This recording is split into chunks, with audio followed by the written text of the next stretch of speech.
Hola, saludos para todos. En el día de hoy, junto con mis compañeros Lilia, Aldair, Uriel y mi persona Sonia, estaremos hablando acerca de la Guerra Fría. Nos centraremos en las consecuencias que condujo en América Latina. Este fue un periodo en 1947-1991. Un enfrentamiento entre Estados Unidos y la Unión Soviética para imponerse y aumentar su influencia global. La Guerra Fría, afectaciones y consecuencias en Latinoamérica. Para poder hablar de la Guerra Fría se debe tener muy claro dos conceptos, el capitalismo y el comunismo. El capitalismo es un sistema socioeconómico que se basa en el libre ejercicio económico y permite la propiedad privada de los medios de producción. Por tanto, cada quien puede acumular tanto capital económico como le sea posible.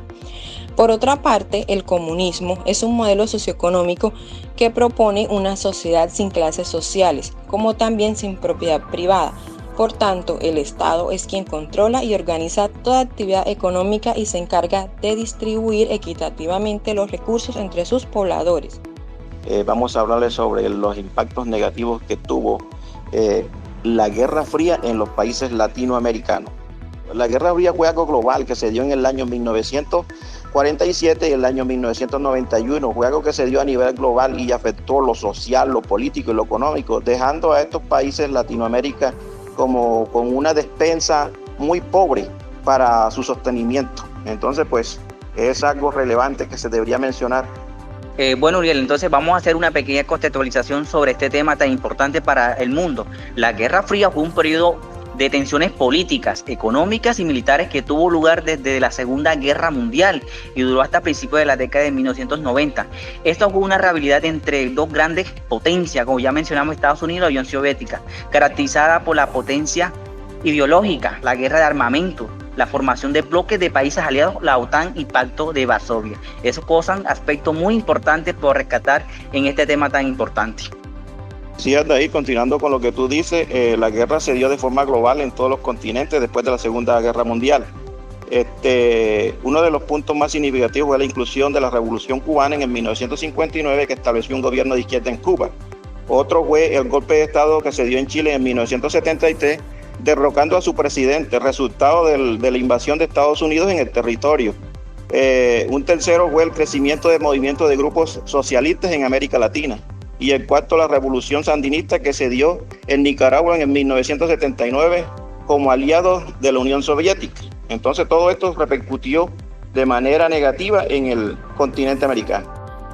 Teniendo en cuenta lo anterior y también el contexto mundial en los años 40 y venideros, en donde por un lado los Estados Unidos, que es capitalista, y por el otro la Unión Soviética, que era comunista, querían cada uno implantar sus modelos económicos y políticos a cuantos más países pudieran.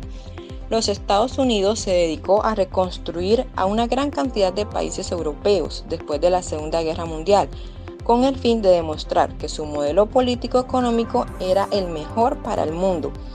Por otra parte, la Unión Soviética hacía su parte, también tratando de ganar aliados. Pareciera que en Latinoamérica en aquellos tiempos fue olvidada, pues la guerra no se había dado a este lado del mundo. Sin embargo, los efectos de la posguerra no se harían esperar.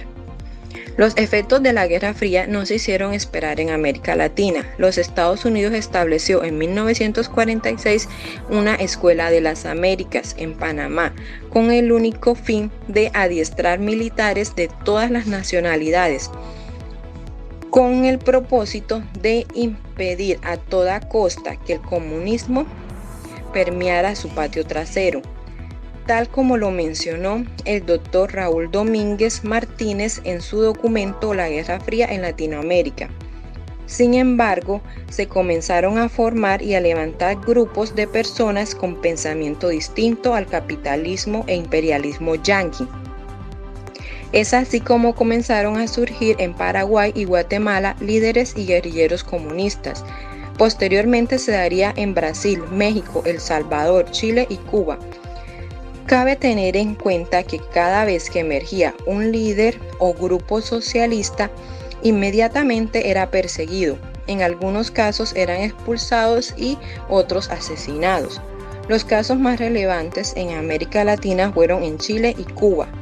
Chile, por su parte, eligió en 1970 al señor Salvador Allende como presidente, un médico y político de izquierda y socialista.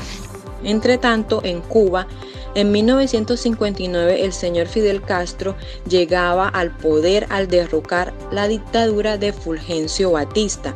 Quizá en Colombia no se notó el efecto de la Guerra Fría a nivel internacional. Sin embargo, no se puede dejar de lado que en 1964 nació un grupo de extrema izquierda y comunista llamado la FARC-EP. Las consecuencias venideras de los anteriores acontecimientos no se hicieron esperar. En Cuba, la revolución de Fidel Castro sufrió una inmensa cantidad de bloqueos económicos y ni qué decir de los innumerables intentos de derrocar a su líder, aún así no pudieron. Por otro lado, en Chile se dio un golpe de estado por parte del general Augusto Pinochet, el cual estableció una dictadura sangrienta. En Colombia se ha vivido una guerra interna por más de 50 años. Se puede inferir claramente tres consecuencias de la Guerra Fría en Latinoamérica. La primera es que miles de personas fueron asesinados por comunistas, socialistas y de izquierda. La segunda son las consecuencias económicas precarias en los países que adoptaron el socialismo como su modelo económico, tal es el caso de Cuba. Y como tercera y último, se dejó notar claramente la hegemonía de los Estados Unidos sobre los países latinoamericanos. De esta manera finalizamos nuestro capítulo sobre la Guerra Fría. Muchas gracias.